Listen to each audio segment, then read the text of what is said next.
Welcome to DataChat, the construction-based data and analytics podcast, where we bring the best ideas and experiences, not only from across the construction sector, but from other industries to help educate and inform our industry as to how data and analytics can help develop a more robust and resilient industry. Join me, your host, Iain Curtis, CEO of Single Point Solutions, as we look to help you on your analytics journey.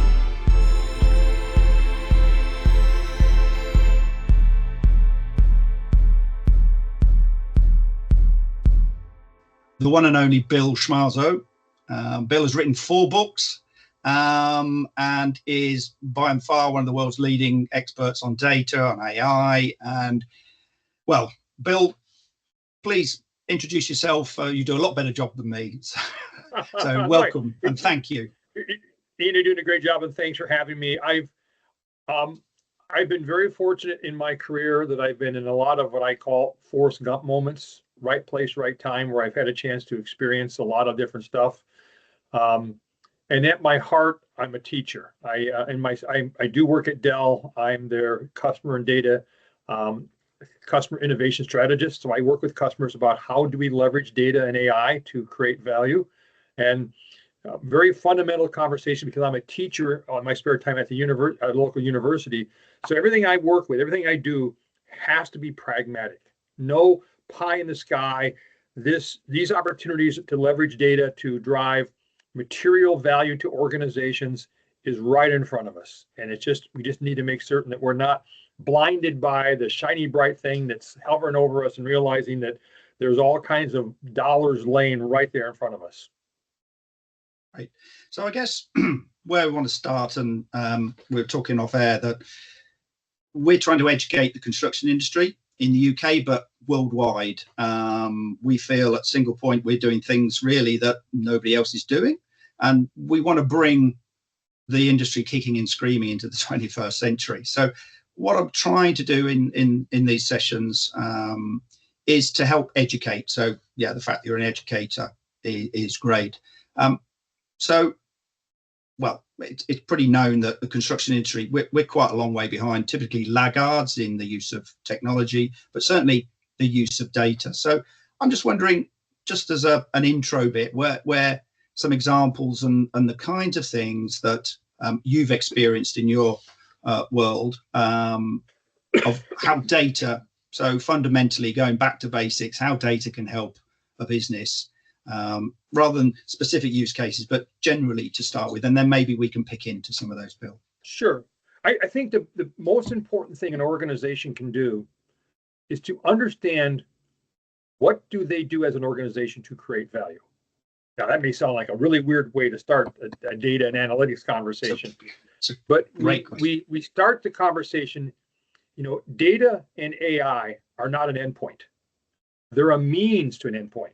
And so if we start the conversation by, let's say you're a hospital, I've done a lot of work with hospitals, and they're trying to reduce hospital-acquired infections, staph infections, right? And providing good quality care to their patients is how they provide value. How do data and analytics help that?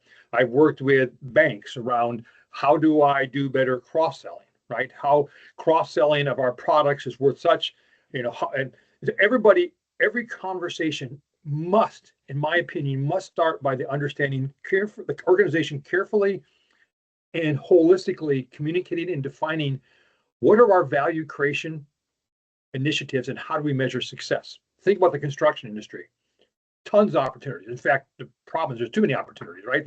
You can use it to improve forecast demand. You use it to improve scheduling. Use it to improve the management of subs and contractors. You can use it to manage inventory. And there's all kinds of opportunities that organizations have. But the starting point can't be to say, well, I've got this data and I've got AI. What do I do? Starting point should be, here's the problem we're trying to solve. If I could improve bid wins by 5%. Think about that. What would that mean to an organization by 5%, right? What does that mean to the organization? What's the value? What are the desired outcomes? How does that impact my stakeholders? What are their key decisions? How am I going to measure success? Once I know that, then I can say, well, what data do I need? What analytics do I need? And how do I deliver those to the stakeholders in order to help them to make better decisions? So it's a very easy process for anybody. And I worked with a lot of nonprofit organizations. They don't have a lot of data scientists. In fact, they have zero. But you can, if you start by understanding what you're trying to accomplish, why it's important, who it impacts, how am I going to measure success? Now you've got a framework for where and how I can use data and analytics and not be blinded, or seduced is a better term, seduced by chasing that shiny object that, oh, I must use this. So that is the single most important thing that I have found in my 40 plus years in this industry, that Stephen Covey said it well, begin with an end in mind. Do you know what you're trying to achieve? Do you know what your desired outcomes are? Do you know who your stake, and how are they going to measure success? I think that's fundamental, and where I know Samir is really hot on at the moment is understanding, the business case and understanding business requirements as opposed to looking at tech. Right. Because unfortunately, tech is the shiny thing. I mean, AI tools and everything, that's the shiny, that's the thing. Well, in the UK, I don't know whether it says it's the shiny ring that the magpie chases. We have that analogy, but it's that. So I guess, so where would you be starting with an organization to scratch away at the surface and say, look, you've got all this data. Most companies now generate massive amount of data. Yeah. So where do you start? Okay, the first thing before I say that, there is a fundamental foundation that says that data and analytics is not a technology conversation, it's an economics conversation. So if I start thinking about data as an asset that I can use over and over again across an unlimited number of use cases that never wears out, that's a foundational belief. Then as I start to identify the use cases I want to go after, I can start reusing my data across those use cases at zero marginal cost, right? Unlike any asset you've ever seen. So you have to first start by saying, okay, I know I have this valuable asset. I have data that never depletes, and I can build AI models that can continuously learn and adapt and become smarter the more they're used. Fundamentally, knowing that, I want to start with understanding what is the organization trying to accomplish over the next 12 to 16 months. I don't want 24 months. I don't even like 16, right? Let's create a sense of urgency. Maybe it's optimized scheduling and vendor reliability and quality, right? Maybe let's just say that's an important one. If I can solve, I had one customer I'm working with, it's a mid-sized manufacturer. Improving on-time customer delivery was worth $45 million a year. I said, okay, let's start there. Now, when we're going to have to flesh that out, understand stakeholders, understand desired outcomes, KPIs, metrics, blah, blah, blah. But understand when we go to deploy this, we're going to build out our data and analytics infrastructure on a use case by use case basis, which means, by the way, I'm not going to worry about trying to do data management and data governance across all my data sets. I'm going to start with the ones I need, solve this problem, go to my second use case. I'm going to probably be able to reuse lots of that same data over again. And maybe I got to sprinkle in a few more, put data management, data governance. And now I can start building out this economic foundation of data and analytics that is starting to allow me to not only accelerate each and every use case I go after to shrink the time to value, but I also can de-risk projects because I'm reusing the data again. I don't have to go out and reload the data and reconfigure it and re-engineer it. No, it's already there. But the starting point is you need to start with a foundation that says this is an economic asset. We need to treat it as valuable. We need to manage it as an asset.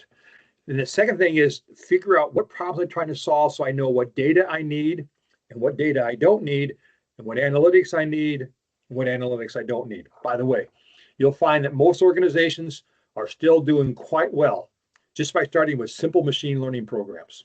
Multivariate regression works great to solve a lot of these problems. Great place to start. And then you can start building out your analytics capability. Start looking at, more predictive analytics, more causal analytics, more generative analytics, right? Those kind of things kick in. But start by understanding and getting consensus across the organization about, okay, what problem are we trying to solve? and make sure we know how we're going to measure progress and success in solving that problem. So that's well, yeah, it's really interesting, and I guess that's a segue into your latest book and everything. Is the second part, AI and data literacy.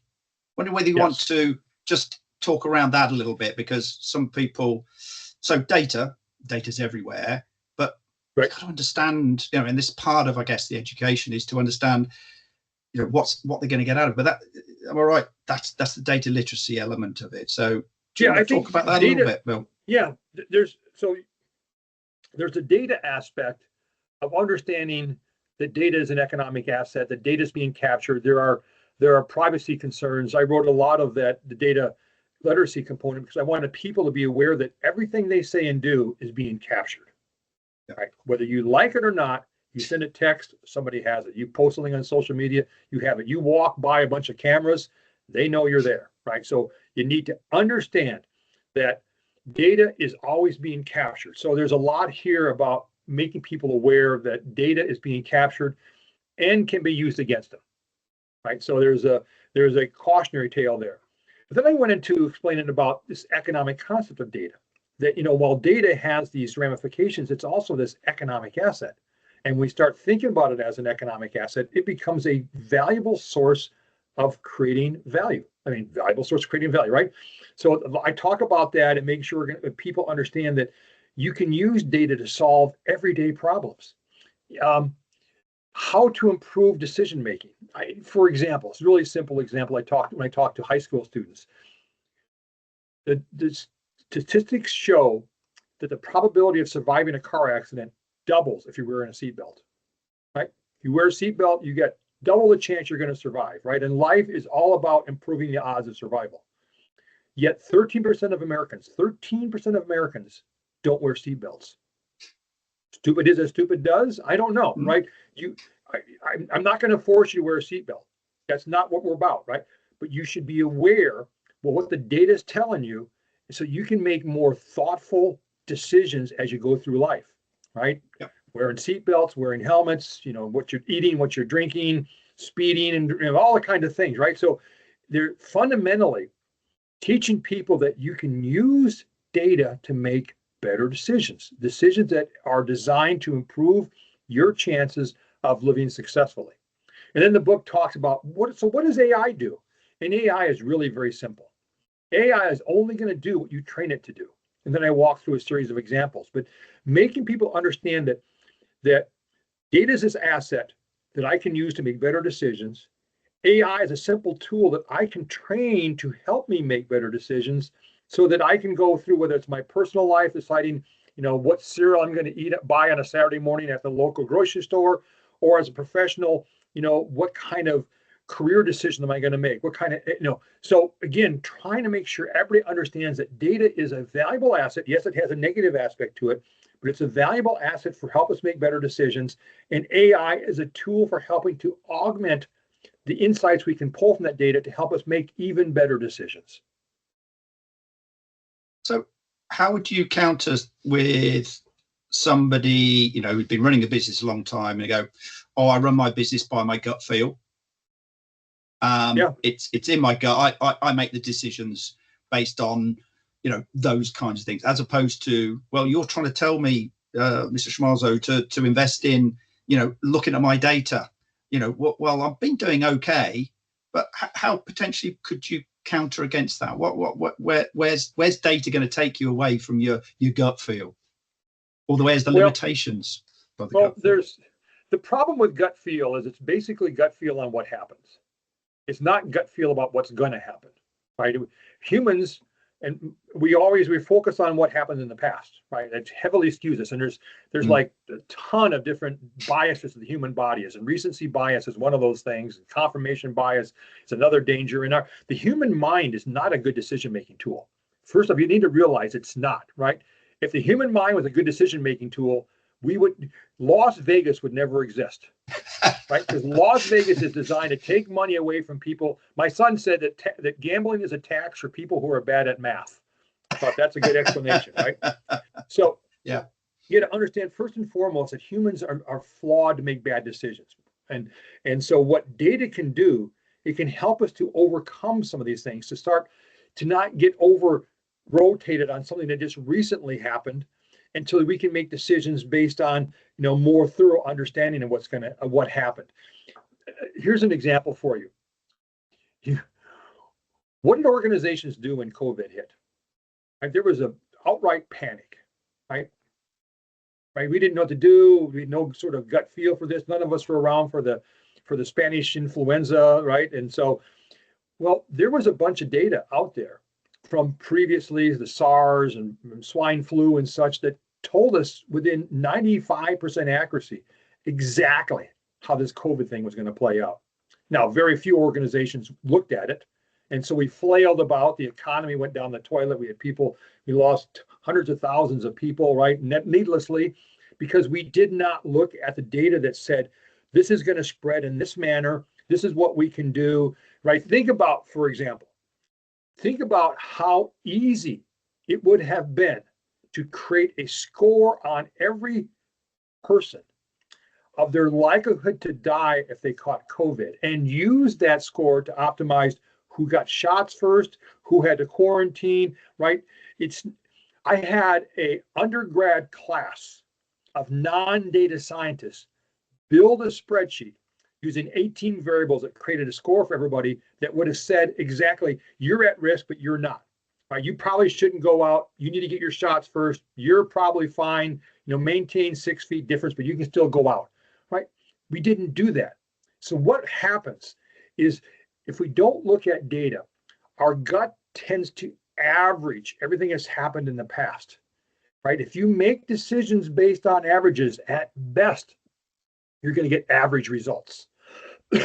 So there is a way to look at data at a very granular level so that we can make better decisions, like the COVID, like scheduling, like which of my suppliers is most reliable, which ones provide the right quality, right? How I can make those decisions today.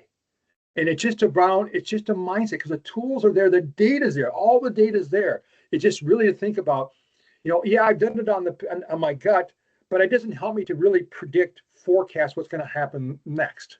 So I don't know if that all makes sense, but yeah. It's really about stop making decisions based on averages and start looking at making decisions based on individual entity propensities. Who are my best workers? Who are my best suppliers? Who are my best projects? Which deals are the best ones to go after, right? All the things that get very, very granular. Makes perfect sense. So talking back to the literacy piece then, was that a precursor where, your latest book, but the MBA that you started up to really attack business people to get them more data savvy? Was that the sort of, you thought we need to hit the business people and they need to be educated? Was that what the driver was that ultimately then grew into the literacy piece generally? Well, what happened was, so I'd written a couple of books. I've actually written 6 books. I've given 2 away, right? Right. And my most recent book I've given away, it's called The Art of Thinking Like a Data Scientist. And it's really a book for helping anybody understand how to use data and analytics to drive material, business, and operational impact. It's the basis for it's my textbook in my class. And the reason why I give it away, because I want my students to have free access to it. Plus, if they're using it, I'm using to modify. But so I have this NBA class I taught, and I've refined a methodology. I've run hundreds and hundreds of engagements using the methodology, tweaking it, modifying it. It works. The one thing that frustrated me, though, as I was engaging with customers, is they kept thinking about data and analytics as a technology conversation. Oh, IT handles that. It's data. Talk to IT. No. So the book I wrote, called the Economics of Data Analytics Digital Transformation, was written specifically around understanding that data is an economic asset. And I wanted to bring the business leaders and business stakeholders in this conversation to say, not a technology conversation, it's an economics. And economics is a value value in use creation methodology, that I use data to create value. Data itself has zero value. In fact, data itself has costs. You got to store it, back it up, etc. So if you're not using it, you're just incurring costs. And so I really wrote that book to instill a mindset that you needed to think about this economics perspective. And it worked, but it was missing something. That because it was only tailored really for senior business executives, it missed the bigger part of the organization who had to be empowered to understand how to think like a citizen of data science. That it wasn't just the senior executives, it wasn't just the head of medical operations in the hospital. It was informing each and every one of the nurses and doctors and technicians who had a mindset to think about using data, capturing data, and such. So it had to be, I had to figure out a way to empower everybody in the organization. So I wrote that book, the data literacy book, for everybody else who needed to be part of this process. It's not good enough if the senior level buys in, which is a start. If you can't get the grassroots, you got to have this pincher effect where senior management goes, it's an economic play, I get it. And the grassroots says, it's about delivering better outcomes. I get it. And you bring those together, when you couple and unleash that tribal knowledge in the organization, pardon my bluntness, but magic shit happens. Right? It's that you have to tap into that tribal knowledge, and that tribal knowledge comes from an AI and data literacy and understanding what it means to them and what their roles, responsibilities, and expectations are in using data and analytics to help drive better outcomes. So an interesting thing, because I've got your thinking like a data scientist, and I've read, I think, most of it, but sort of a while ago. One of the terms in there you've come up with, I suppose, links with all that, is nanoeconomics. Oh yes, my favorite word. Oh my gosh. Nano. I really, I mean, I liken that a little bit because I'm a big sporting man, and so I've always been mad into sport all my life. My son's in the academy side for a rugby over here at Saracens. Okay. So, and I've coached rugby. I've played many years of cricket, which probably an alien to you, but it's an interesting thing. But one of the things that I saw an interview of, and it's the whole thing around the rowing in the GB rowing in Olympics, and basically they got down to the point of, does it make the boat go faster? And I guess that's a segue in. When I saw your nanoeconomics, and also there's the British cycling world, and Sir Dave Brailsford came up with this entity of doing just little progressions bit by bit.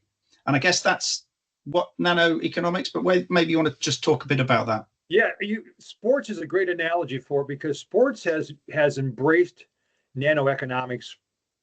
Almost not, they didn't call that, but that's how they use it, right? If you think about, in the US here, our sport baseball, not to get confused with cricket, right? When certain batters come up, you'll see the infielders shift, because they know that particular batter, that individual batter, has predicted propensities where they're going to hit the ball. Yeah. And baseball and football and basketball have been building on. I'm actually working on a project right now with a very large professional team, helping them understand on a player by player basis, how do you build out these analytic models, these propensity models on each one of your players from different dimensions, so you can make better decisions regarding training, regarding development and health, regarding pre-game planning, in-game situations. So this concept of nanoeconomics really came to me when I was at Yahoo. And we had at Yahoo 500 million visitors coming each day to our site. This was 20 some years ago. And we had a fraction of a second to figure out, who are they, what are they interested in, and what is that worth? Because sometimes I had to bid on that visit. It wasn't being done by a human. I actually had fraction of a second. And so in order to do that, we built very detailed predictive propensity models on each and every one of those 500 million visitors. We knew what sites you went to. We knew the order you went. We knew what ads you clicked on. We knew what ads you didn't click on. We knew what keywords you typed in, right? We knew what your email said. Oops, sorry about that, right? We knew all this information about you. And we built these very detailed models so that if you came to our site, for example, and we thought you had a high interest in cars or vacations, those were high payout items. And so we knew to bid more aggressively. If you're interested in coffee, let somebody else have them, right? And what we did is we built these very detailed profiles. And of course, we stored those profiles on your cookies. So when you came to our site, we could read it immediately, figure how valuable we were, and act on it. That's the same concept of nanoeconomics, right? And you build these very detailed profiles, whether it's a student, whether it's an athlete, whether it's a patient, whether it's a technician, whether it's a sub, right? Whether it's, whatever their engineer, whatever their role is, you build a very detailed model. You know what they're good at, you know what they're not good at. So if you know what they're good at, you put them in the right jobs to be successful. If you know what they're not good at, you either address it with training or just make sure you don't expose them to those kind of jobs. So to me, nanoeconomics was the real game changer of not making decisions based on averages, that on average people do this, but down to the very specific that says, I know that you do this well. I know that you do this well, and use that as a way to drive very precise decisions. It's interesting. I mean, well, listening to what you were doing, how 27 years ago was that in at Yahoo? So obviously everybody knows Google now and how prolific that is for knowing exactly where you're going, right from your Android phone on Google Maps to where you've been and everything. But what's interesting, some of the technologies that I've helped implement over my career, sort of 20 plus years ago, just simple things like e-commerce and e-invoicing in the construction industry. I mean, there were companies 20 years ago getting 75-80% of their invoices in electronically. The technology there. And I talk to clients now, I go, well, where are you with just your e-invoicing? Oh, yeah, we might look at that. And I'm going, hang on a minute. This is old technology. Why aren't you doing it? And so it's interesting to hear that, you were doing things 27 years ago. So building machine learning models. And everybody now knows AI and machine learning. Right. I think it's happened last year. It all got invented last year. I mean, how long has it been around, Bill? When did it really started? You were talking there 27 years ago, but oh my gosh, the audience a bit of an idea. This is not new technology, actually. I mean, I've been in this industry for over 40 years, and we've been using analytics, machine learning, like I mentioned earlier, regression analysis, one of the most fundamental, segmentation, clustering, association, market basket analysis. Right? It's been around forever, and so it isn't like this is. The technology is not going to fail. What's going to fail is the organization's inability to adopt it. So they're like, well, we better make sure this technology works. Trust me, it works. It's been working for a really long time. The challenge is not the technology. It's like, I got a hammer. Well, I better make sure this hammer works. The hammer works.